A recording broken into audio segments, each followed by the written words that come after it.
First of all, thank you so much, Cynthia, and the people that are organizing the event today, and ladies and gentlemen, and also YBs, for making the time this afternoon to share with us.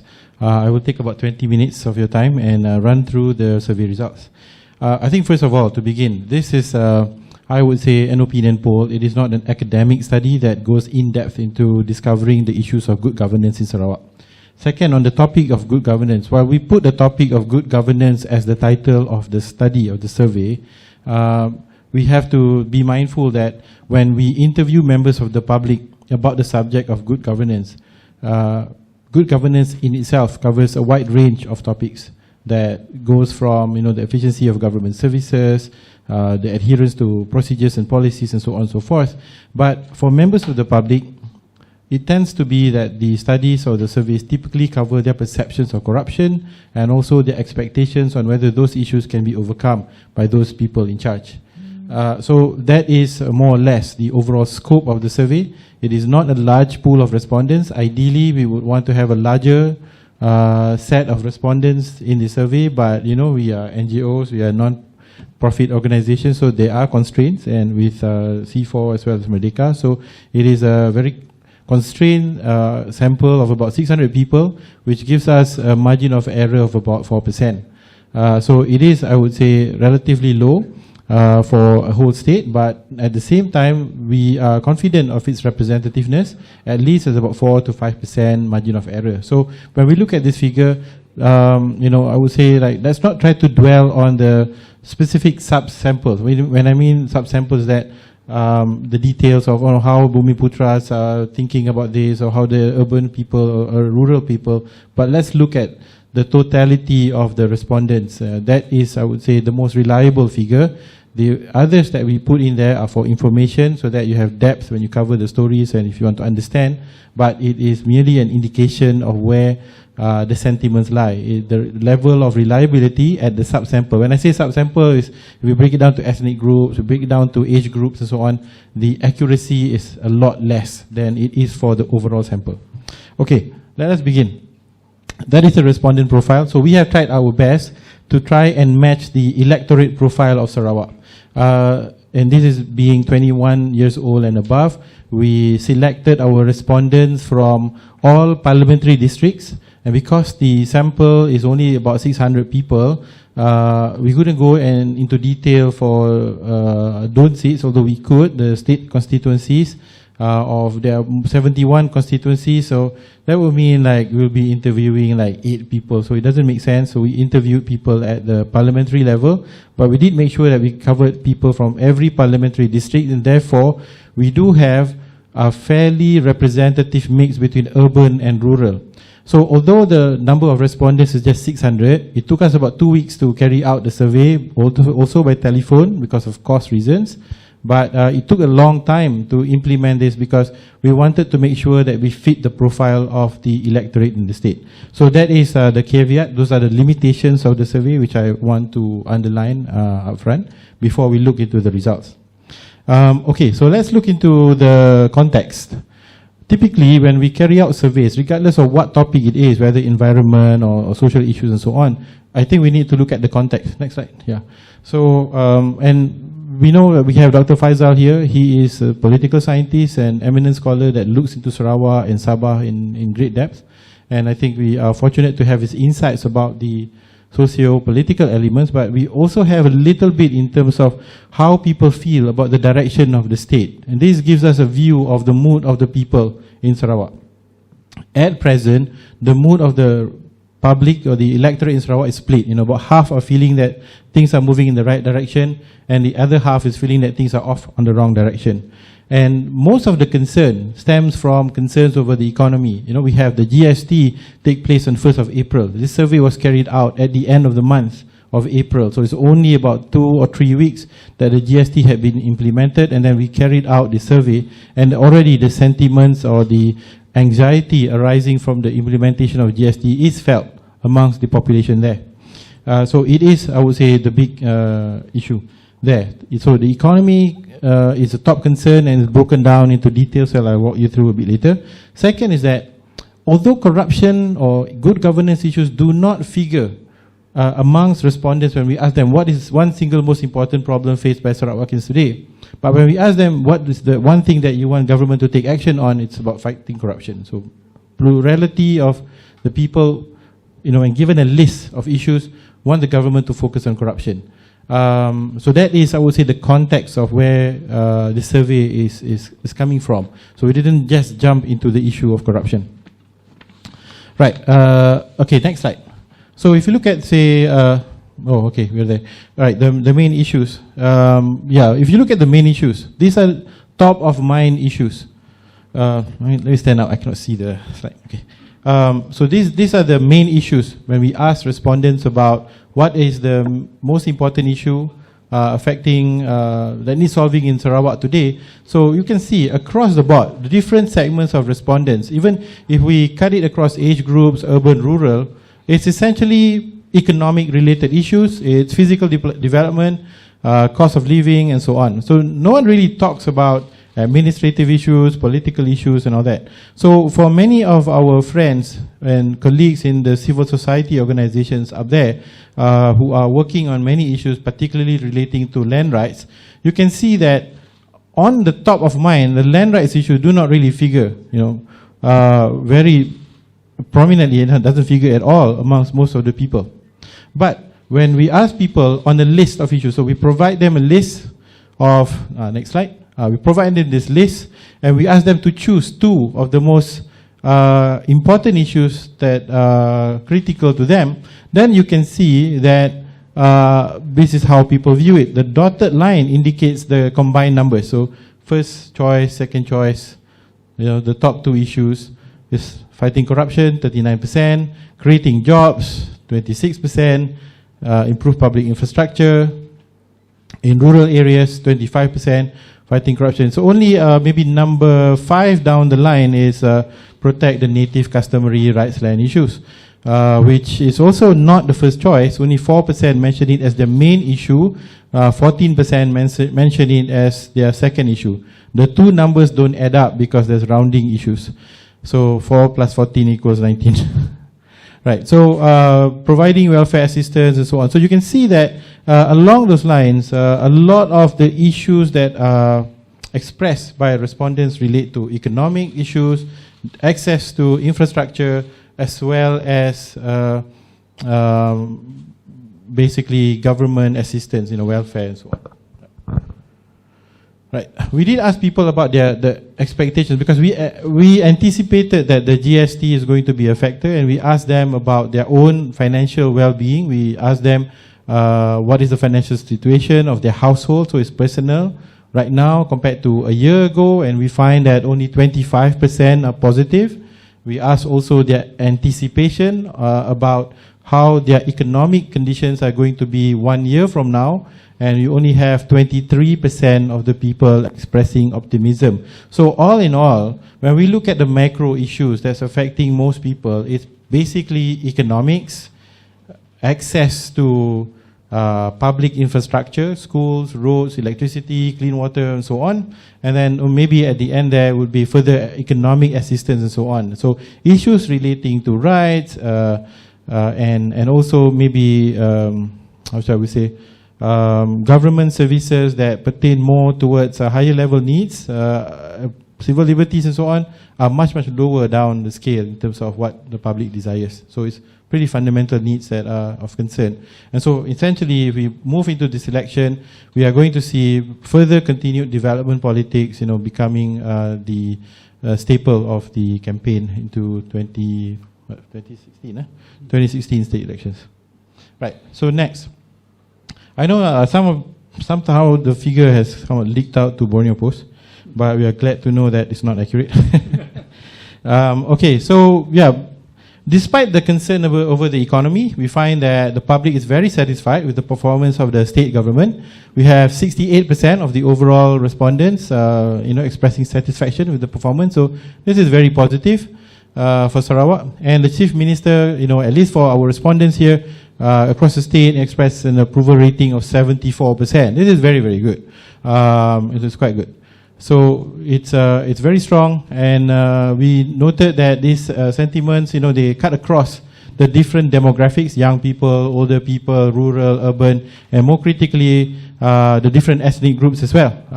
Because we know that from previous election cycles, some segments of the electorate, particularly urban voters, are very critical of the previous Chief Minister, but it appears that with the new incoming Chief Minister, the sentiment has changed, and he has, I think, brought some new hope amongst them. And I think there is, there is still time for him to, build on his credibility, leading his party into the election. Right, so 68% satisfied, only 25% dissatisfied for the state government. So this is state government sort of approval rating. If you look at the next slide, this is, you can see across the board, the blue line is very high.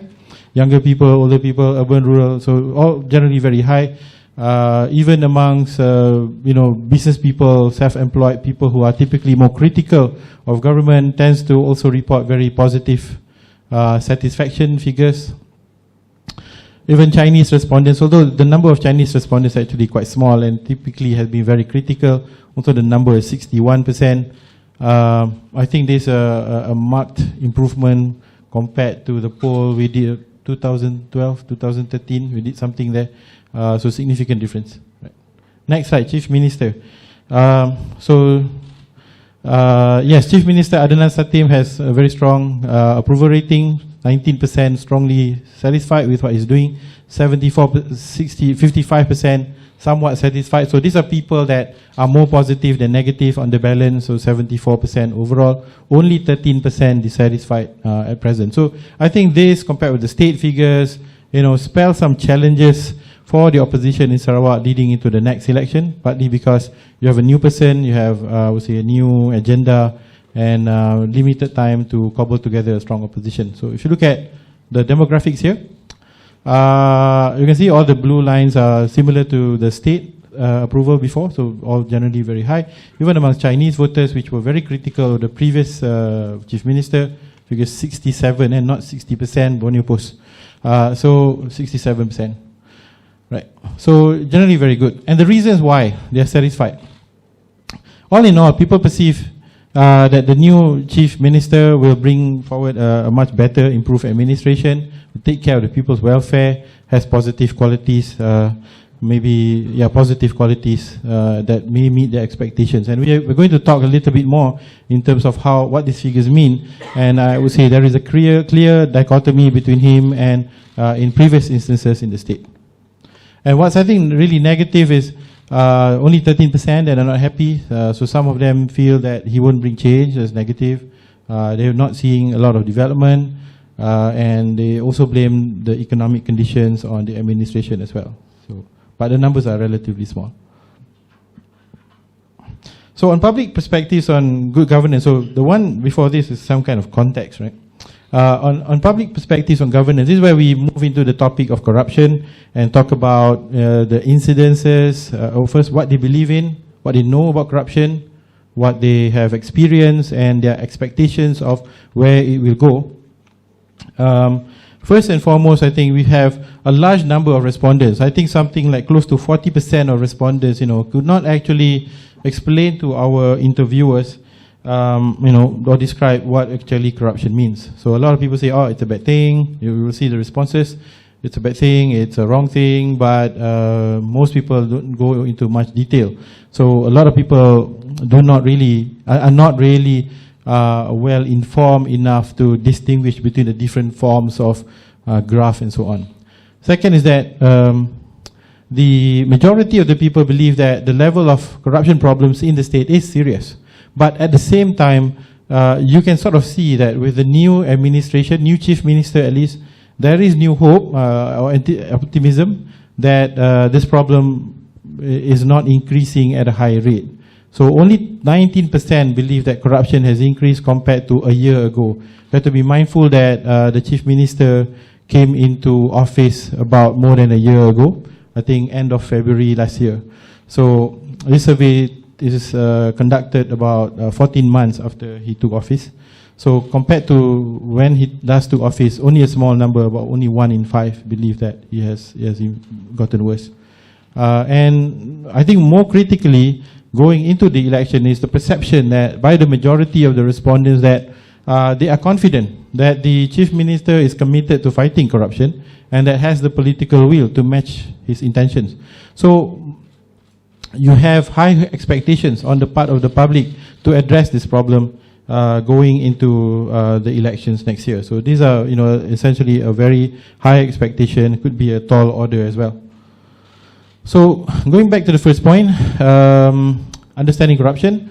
So we ask people, what do you understand about corruption? And we find that most of them are talking about giving money or gifts to solve problems. That's 23%. The rest talking about illegal money. It's a bad act. It's dishonest, greed, and taking money and so on. So not very detailed, but I think what's really telling is that 37%, really unsure. They can't respond. They don't know what to say. That's a fairly high number. If you go to the next slide. We look at corruption and we find that 56% say it is serious. So this is a legacy issue coming from previous times, and the numbers are very much higher amongst the ethnic Chinese respondents, 78%, that's the most, I would say, critical element there, as well as people in the private sector, so that's the perception. But at the same time, with the incoming new Chief Minister being there for 1 year, the perception is that things are, I would say, only 19% of the respondents say that it is higher than the past. So, while 27% say it's lower than in past years. So things are somewhat changing. We don't have previous surveys on this particular topic, but one would imagine that it would be higher, but actually I think the people are toning down and they have some expectations that the problem will be addressed. And the Chief Minister himself has talked about addressing some of these issues on illegal logging of that sort. So this is the perceptions across the various demographics. If you look at the different groups, younger people have more mixed views. So that's the group on the right hand most side. Older people, they say that it's lower than before. So younger people are more critical, have less information about what's going on. And they are more, I would say, less positive compared to older or the average respondents in the poll. Right. So in terms of fighting corruption itself, the confidence that the Chief Minister will be taking it seriously, 67% is confident, so this is a very high number and something that he will have to carry into the election and beyond. So you can see the numbers are high across the board. Even amongst the business owners down there and the occupation, 78% are saying that they are very confident that he will take it on. So this is something that's positive in his favor, an expectation that he's expected to meet. Next is the political will. I think this is an important point, because I think with respect to corruption, this is not a new issue in Malaysia. We've been talking about this for many years, and from our perspective in Merdeka, talking about polling and surveying the issue of corruption, this is really nothing new at all. The government too has adopted measures from Transparency International. In fact, former president of Transparency International is part of the cabinet, so it does show some interest in addressing this problem. But I think the fundamental problem is the political will. Here in Sarawak, we find that majority of the people believe, and that's very high, nearly 2/3, 67%, feel that the state government has the political will to overcome corruption. So this is, I think, critical and may help them in the short term, but it will be something that we will continue to monitor and watch over the coming years. With respect to impact of election, we find that, unlike in one particular survey we did many years ago, when people have a kind of different dichotomy between what affects them personally and what doesn't affect them, I think one thing that we have found here is that most respondents, upwards of 75%, all feel that corruptions affect them in many different ways and in very personal ways. I think one of the things that we take out from this is that since the advent of GST, when people are now paying direct taxes to the government, there is a sense of ownership over where that money goes and how it is spent. And I think this is a significant change compared to previous years. So we can see here that majority of the people, large numbers, reflect that they are affected in many different ways when corruptions take place. Institutions. These are, every time somebody runs a survey on corruption, we will slap a list of institutions, and you will ask the people to rate what they perceive. We can see here that the list is no different than what the TI had just recently released in the Malaysian Corruption Barometer. I think they did it last week. It's relatively the same. Police, political parties, and so on and so forth. But we have kind of tweaked it to have some Sarawak flavor, Land Office, Tuai Rumah, and others. But we find that, underlining the high expectation on the Chief Minister is the least seen as the least corrupt on the list. Many people, like 42%, unsure, so they don't know, which is fair. But that ranks the lowest number across the whole list. Right. So first is the overall perceptions. Now we go into personal experiences of people about corruption. Most of the people learn about corruption when they basically read it in the media, whether online or the mainstream. And we find that about anywhere between 1 in 5 to 1 in 4 have had some experience or witness or know someone who's been victimized. And we also talk a little bit about money politics, since we are going into election. So we do have some questions on that as well. But there is an interesting bit where low income respondents do not all see it as something as a bribe, but they see it as a gift. Right. Sources of information. So this one is basically where people hear about it. So the media ranks high, but not much higher than what they hear from people they know in the community, their neighbors, the people they work with. So that's very high. Second, in terms of experiences, we have about 25% of respondents report having heard someone paying a bribe. So someone within their immediate circle, the friends, neighbors, or their acquaintances. So it's about 25%. And we ask them, if you know what was the purpose for the said bribe, and what was the amount. And a lot of times people, well, at least this is what they report or perceive, that it is to get some projects, to get some government procurement contracts, to avoid being sued, so maybe they pay off something to tak nak kena saman, and to get something, basically to get something done in their favor. Right. On political cash handouts, why is that thing like that? Okay, we have that. We've asked people whether, on the left, we asked them whether they have personally been approached or they witnessed someone being approached or handed with cash or goods during the last elections, the general election 2013, and those who said yes was 20% overall. And we can see that the numbers are relatively high, even among some of the Chinese respondents, but we can see that for some reason, the numbers are higher among the upper income respondents as compared to the lower income, because I thought that it would be the lower income voters that would be susceptible to money politics. And with respect to influence, the charts are not showing well, but what I wanted to show is that 27% believe that this vote buying does not influence them, 62% believe that it influences the people who receive the contribution. So it's very high. We also asked them about whether it is bribery or goodwill, and 21% say it's goodwill, so it's a hadiah, it's a gift, it's some kind of compensation, because some people are paid some money when they come to vote and they see it as compensation for their transportation. But 62% of respondents see it as a bribe. But what's interesting is that amongst the lowest income respondents, they are split half and half. And I think the idea that some of the cash payments are for tambang, for transport charges to pay the bus and so on, may still resonate. Right, our perspectives on anti-corruption initiatives, I think we are towards the end here. We find that when we ask people in an open-ended question, we ask them about what views do they have about corruption, how do you solve it. Most people can't really give any responses, so I think a lot of people are looking higher up for solutions. Large majority of people also do not know where to report, and a large majority also express that they actually fear reporting about corruption because they fear retribution, and also they think that very little action will take place after a report has been done. And also finally, I think the awareness about the efforts of civil society on corruption, I think is relatively low, and partly because I think Sarawak being a very large state, a very disparate state with geographic challenges, it's very hard for people to actually go in and get in touch with NGOs and report a lot of these issues in an easy manner.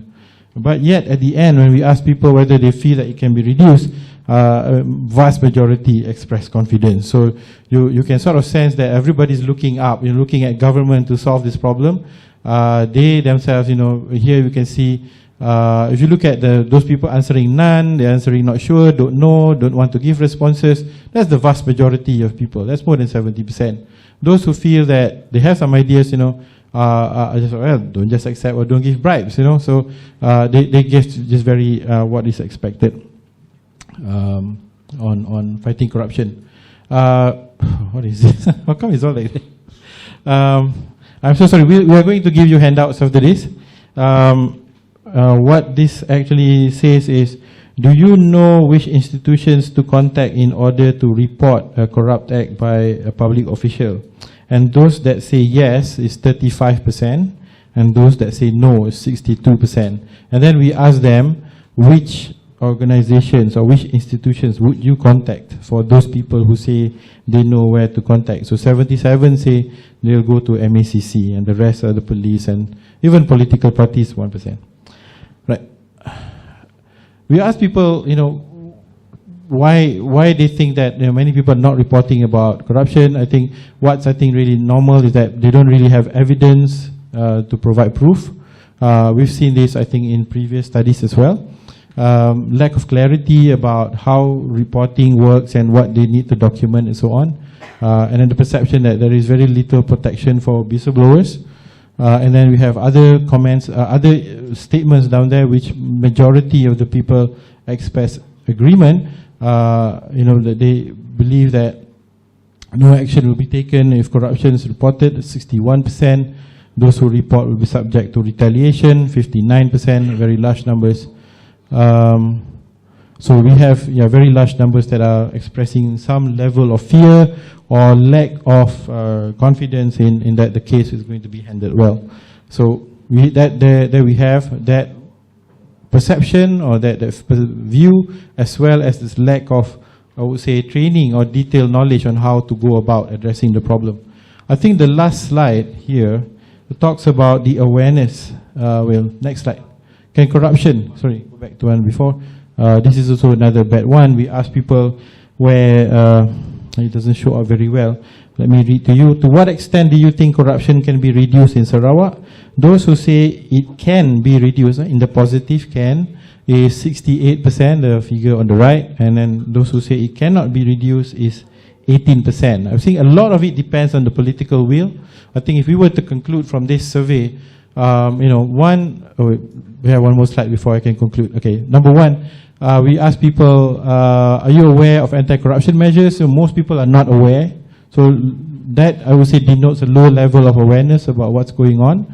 But at the same time, if we ask people whether they've heard about MACC, the majority of the people say that yes, they have. But it just shows that within those who can name an organization that they can report to, and those that claim they know, it sort of indicates that many people don't really know the function of the MACC. Perhaps they have not come across it or the communications about it. So it just says that there's a lot of room to improve communications and information. That's number one. Number two, I think, to conclude, is that a lot of people are expressing high hopes for the new Chief Minister to effect some change in Sarawak, particularly on this topic of fighting corruption and improving the responsiveness of government. And when we say hope, it's the perception or the belief that he will have the political will to see it through. And given how the numbers are relatively high in giving a rating for the Chief Minister and the state government, it does lend at least an inkling of how they will potentially vote if elections are held now. So it just looks quite positive at the moment. I think a lot depends whether in the long term we are going to continue to see the same numbers. A lot depends on whether he's able to turn in results, the results that people want to see, and that there is appreciable difference on the ground. With that, I will just end here and pass on to Cynthia.